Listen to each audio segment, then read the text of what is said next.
reserving some budget to go a bit bigger at a good point in time, that seasonal peak for your product, which really helped because, for example, we grew our active user base by over 50% just in January gone by doing that. Welcome to Mobile Growth and Pancakes, a podcast by Storemaven. We break down how and why mobile apps grow. In each episode, we invite a mobile growth expert onto the show to break down a specific mobile growth strategy, how it worked, why it worked, and what they would do differently. I'm your host, Esther Schatz. Hey everybody, and thank you for joining another episode of Mobile Growth and Pancakes. I'm your host, Jonathan Fishman. I'm VP Marketing and Growth here at Storemaven. And today I have here with me Iain Russell, who's Head of Performance Marketing at Moneyhub. Hey Iain. Hi Jonathan. What's up? All good? Yeah, all good, thanks. Yeah, a busy time of year for us. Yeah, for sure, for everybody. New year, new resolutions. Yeah. Do you want to introduce yourself a bit about your path and how you got to where you are today? Yeah, sure. So I'm currently Head of Performance Marketing at Moneyhub. We're a UK-based consumer app and we're a money management sort of personal finance app where we're leveraging the power of open banking and open finance. You connect all your accounts in one place.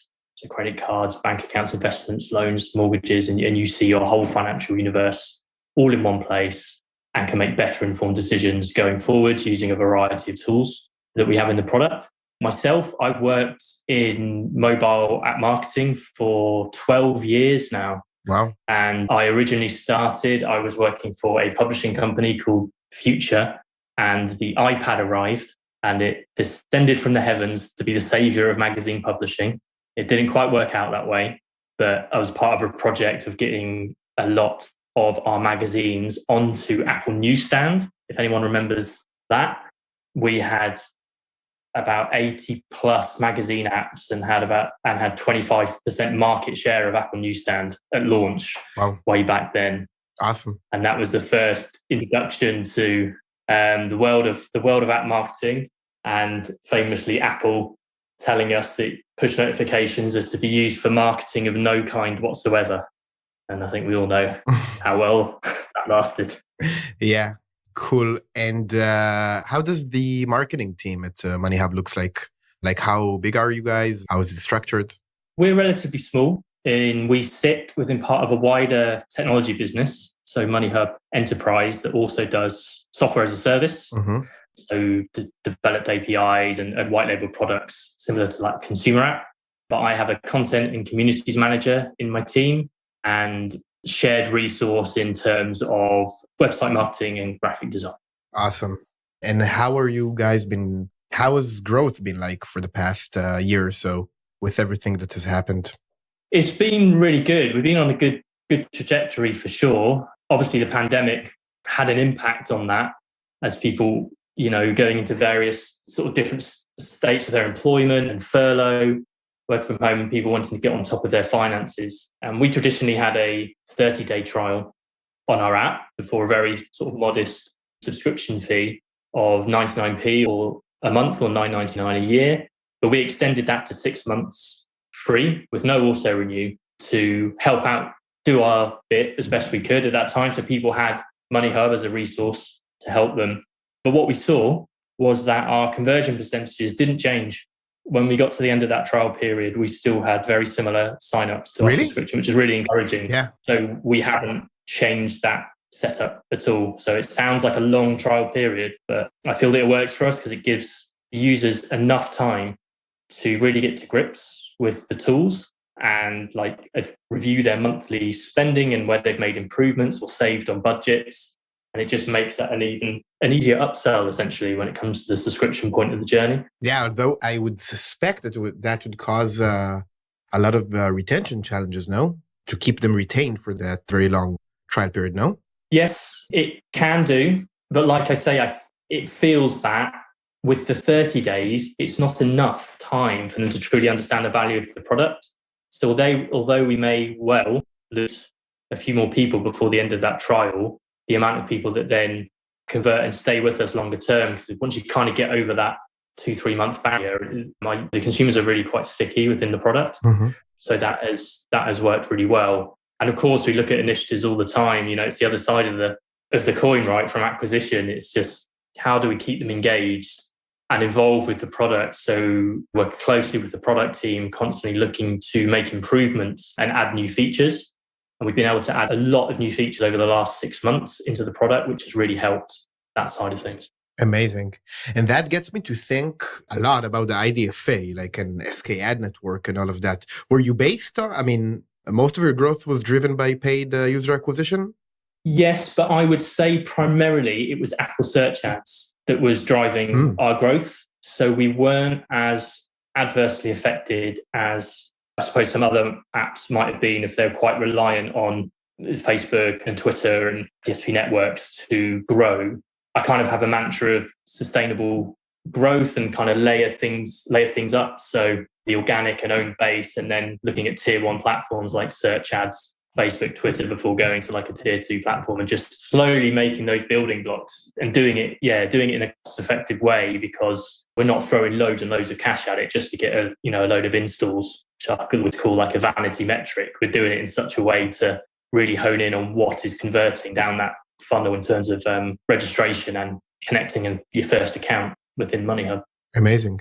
Yeah, because I got it from a lot of games and apps that have like late stage monetization. It takes a long time. Some of them take a week or a month, or in your case, sometimes 6 months to get the actual conversion to a paid subscriber. An SK ad network or Apple's attribution system is built in such a way that it reports only a downstream event if it happens in the first 24, maybe 36 hours. There's a few hacks that you can stretch that period a bit more, but it's supposed to be very early on.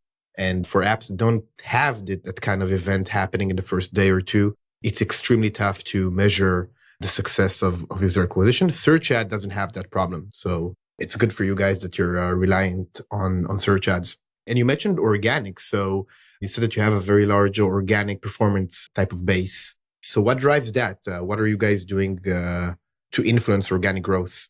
I'd always say that kind of starts with your owned, what I term as owned channels. So making sure that your website, supporting website landing page, your social media channels, your app store pages are set up in the best possible way to help that initial conversion, because organic traffic invariably is going to be your highest quality traffic, because they've gone out of their way to find you specifically as a product or find something related to it. So in our instance, like, personal finance or money management. So if especially the visual assets are really strong in helping support in that message of what they've likely come looking for, that helps you get them into the top of the funnel and then work from there. And again, with organic, like for us, registration rates and first-time connection rates are going to be quite high because they've kind of already bought in a little bit. They're quite sort of like warm prospects. And then, ASO plays a huge part in that. I've worked previously in other companies where I have no paid media budget. So you have to focus, quite heavily on the intricacies of ASO, the black box sometimes of sort of working out what can help drive it and what can drive that growth. So things like Ridge as well play such an important part in making sure that you're getting a consistent stream of good quality reviews in for the product to help your listings on the App Store and on Google Play. Mm-hmm. Yeah, I think that also, like you mentioned, getting a ton of installs that aren't worth as much. And one of the tactics I would say that marketers sometimes use is to drive a very large volume of first-time installs or first-time downloads, which is one of the factors that feeds into the Apple algorithm in deciding which apps they rank, both on the search engine result page for different keyword rankings and on top charts and category charts. And eventually it also encourages them to feature apps in different featuring placements. Although that's curated by editors, they do notice apps that are high on the charts. So a lot of companies are using, especially companies with a huge amount of cash, they throw a lot of cash on sources that bring in these first-time downloads, and then they kind of hack their way to the top of the charts and drive a significant amount of organic installs from browse traffic, folks browsing the store, not even searching for anything. So how do you do all of that without a paid budget? That sounds very challenging. Yeah, it's funny, like quite a few years ago, I would say 2016, 2017, I got Moneyhub because I've had 2 stints at Moneyhub, in case anyone looks at my LinkedIn profile. And I got Moneyhub into the top 10 finance apps in the UK without paid budget. And that was purely by getting the kind of principles in place. And I think it was quite early doors. You could get a jump on your competitors there by just paying a bit of attention to these principles. But it's a different story now. Come 2020 onwards, it's not as simple. So being able to get up the charts without, significant investment is definitely a challenge. The example you outlined is obviously a risky play, because if that doesn't work and the quality is too poor in terms of that uplift in traffic, you've kind of got yourself into a bit of a hole. So I think that's when you have to admit that, you can't solely do this for growth solely on your organic activity. You can get it to a point in time that's set up as best as it possibly can be, or like 90% plus, because there's always improvements to do and reviewing your keywords and changing your visuals, and then start to layer on some paid activity. And that's when I feel like where you can see almost organically that our iOS traffic was bigger and we get more downloads through that platform, and down the funnel metrics are strong there as well. It was a natural sort of evolution to right now, let's layer on Apple search ads, start building up some knowledge there and measuring it, seeing what terms work before sort of like rolling that onto other platforms to build up the mix that you've got in paid and steadily rise up the charts. But always, from what I've seen, is then you're not getting big sort of spurts of growth at a point in time. You're getting good, steady, continual growth of the product and of the active user base. And then what I've done, like just recently, with January being such a time of the year for an app like us, where people are wanting to get on top of their finances and set New Year's resolutions, is reserving some budget to go a bit bigger at a good point in time, that seasonal peak for your product, which really helped. Because, for example, we grew our active user base by over 50% just in January gone by doing that. Awesome. That's a great number. And what did you do there exactly? You used up the budget on Apple search ads for like keywords around finances? There was some increased bids on our platform because it just gets more competitive in the fintech app space anyway, especially Apple search ads. So I'm install ads across Facebook and Twitter, but also working with a couple of influencers to help talk about the product, and they will get a track link to use to put in the notes. We'd had some podcast sponsorship as well. And so your link goes into the show notes, but you kind of know at that point, it's just like, look, it would love to track everything directly. But then it's about, I think what we've talked about briefly before the call, it then builds that halo effect. And you can see, okay, well, look what's happening to our organic downloads here as part of the mix. It's having that effect where we're building a bigger picture around of it and where Moneyhub is getting mentioned. And we got picked up in some press articles as well for budget saving apps in the UK. And again, it's almost like out of our hands, but it's great because that's extra publicity and you can see small spikes in the download levels when they're happening. So you can sort of judge the effectiveness of that, and that you've increased the sort of buzz and the noise about the brand that's helped drive that. Yeah, this is so important. I have a lot of questions, but I think it's so important for listeners to understand that at least approaching it in a scientific way and understanding what drives these spikes in organics, like they're coming from somewhere. And you would never know exactly. I mean, it's impossible to track. Even though, let's say you talked about influencers and there's tracking links. And if you'd measure just direct response type of value from these influencer campaigns, you won't get too much. Like I think I talked with somebody who has an influencer agency a few months back, and he said he tries to track the organic search impact these influencer campaigns has.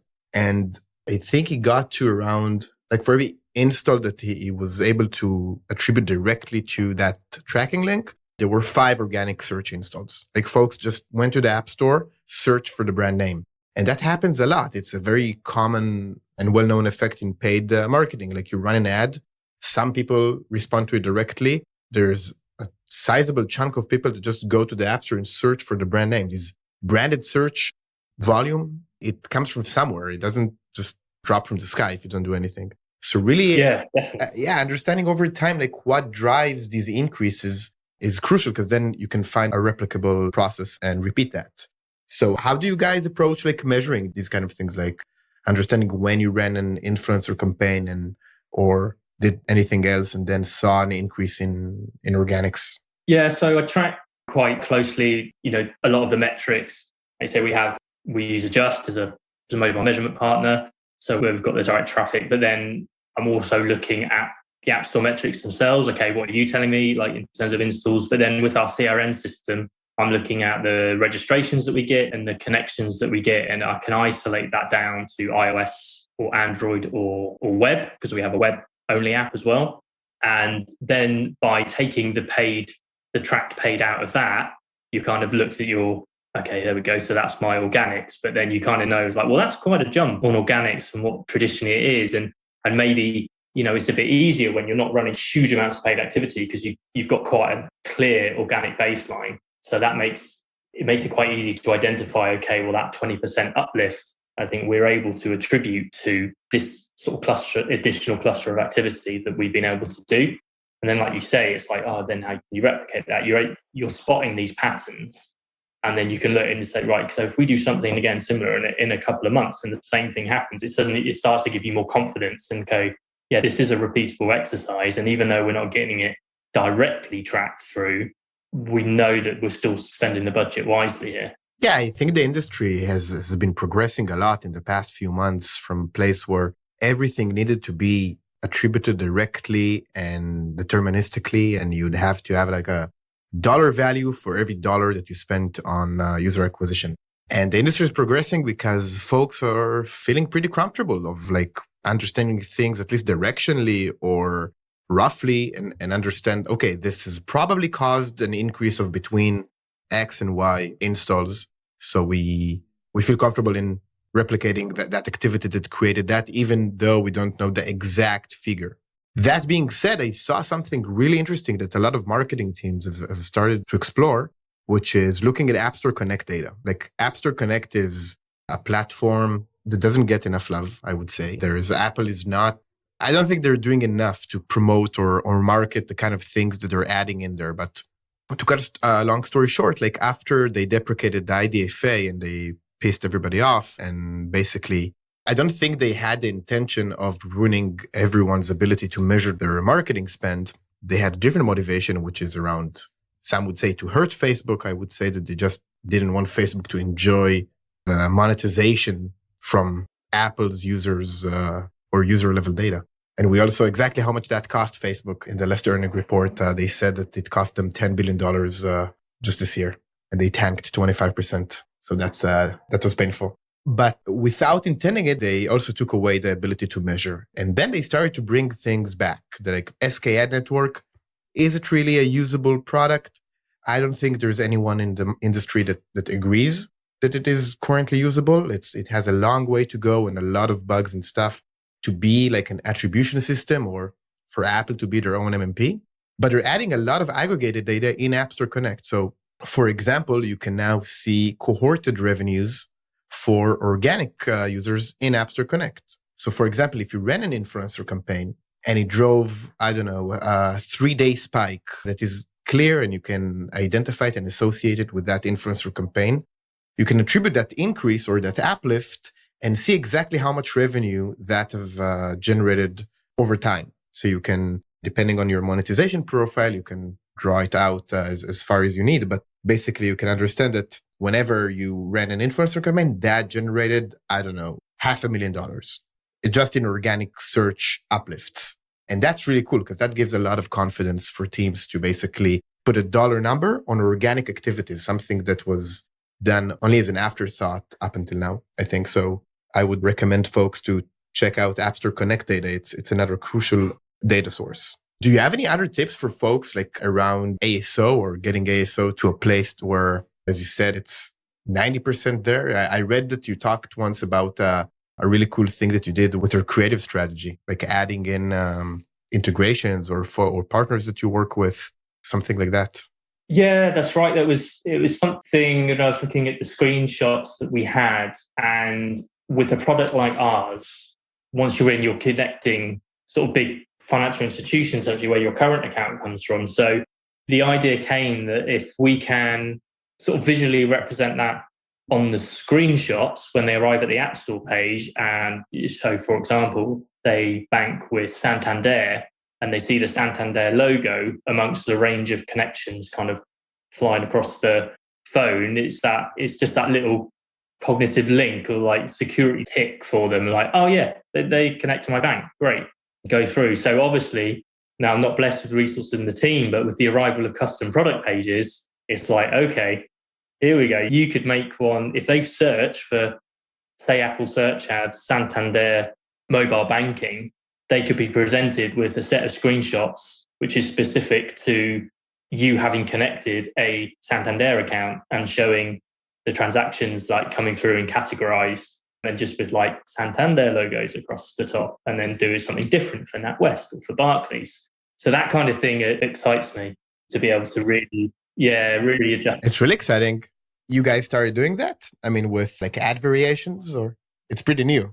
I've not delved into the custom product pages yet. I'm keeping a keen eye on chatter around it and sort of successes and what people are seeing and if they're getting decent information back. Because I think obviously with anything, when these new tools are released, if you can get in there straight away, you can really take advantage. Just like when Apple Search Ads first launched itself, we definitely got a jump on some of our competitors back in 2016 or 2017 when they launched. But also, if you don't necessarily have the budget or the time or the resource to go and set all that up.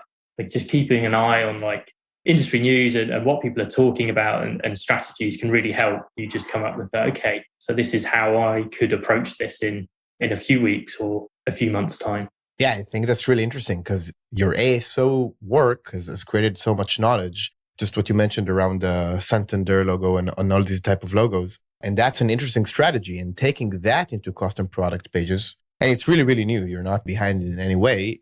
I think it was released about a week ago. You're probably listening to this episode a few weeks from now, but around a week ago, it was released on Apple Search Ads. It's called Ad Variations. So you can basically target within a certain ad group. You can pick and choose different custom product pages, and that feed into the creatives of the search ads. And of course, the creatives that a person sees once they tap on the ad, if they actually tap to go into the full product page. So you're not behind, but that's, to me, at least, and I've seen only early tests. Like there's some early adopters that have been running these type of things, and I've been fortunate to see the results. But the kind of uplifts that they see there are massive. Because if you think about it, how crazy it is, it's as if all of mobile marketing had a website, like everything had a website and only one homepage. Like everybody had one homepage, and all the ads you ran globally in the entire world came to the same homepage, which is insane. It's crazy to think about that. And now suddenly somebody told everybody, now you can have different product pages or different use case pages, one for this type of person, one for that type of team. And it's like unthinkable to imagine that folks would run, I don't know, ads on Google search, they would all lead to the same homepage. So now you have this opportunity, and I think folks that adopt that are going to basically mine a lot of conversions from matching the creatives and messaging to the user intent. Because even the example that you gave, like running an ad on Santander Bank, if users wouldn't see that logo and that information on your screenshots, they would probably have a way lower probability to convert. So you're going to start mining all these different keywords and all these different campaigns just by matching the messaging and creatives to the exact user intent and context. So I think that's really, really exciting. We are about to run out of time. So I do want to ask you a few more questions that we ask all of our guests. If you could give just one tip to somebody that is aspiring to get into mobile marketing, you've been around in the industry for quite some time, what it would be, what it takes to be a successful mobile marketer these days?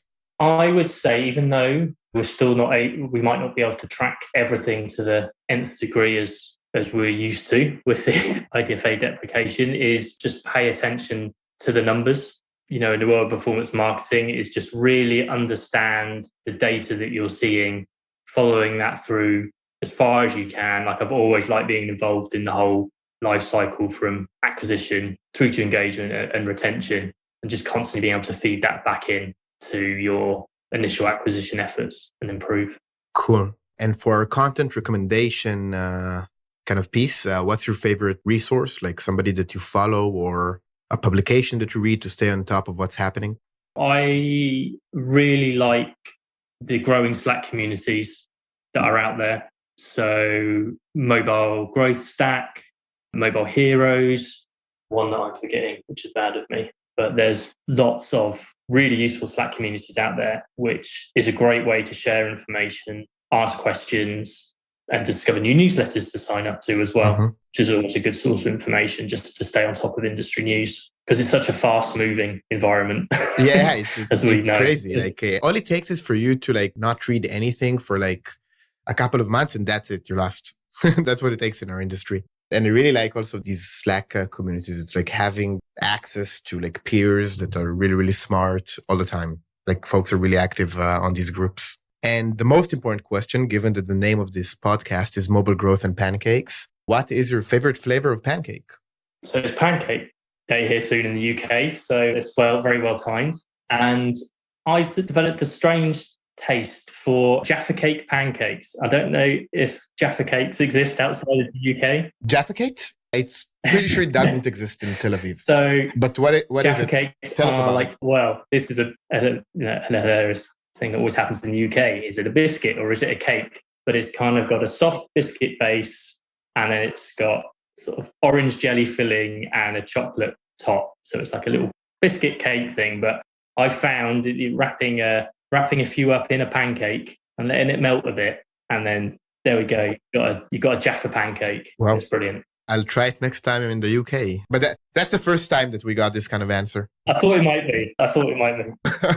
I'm sure it's good. I'll try one.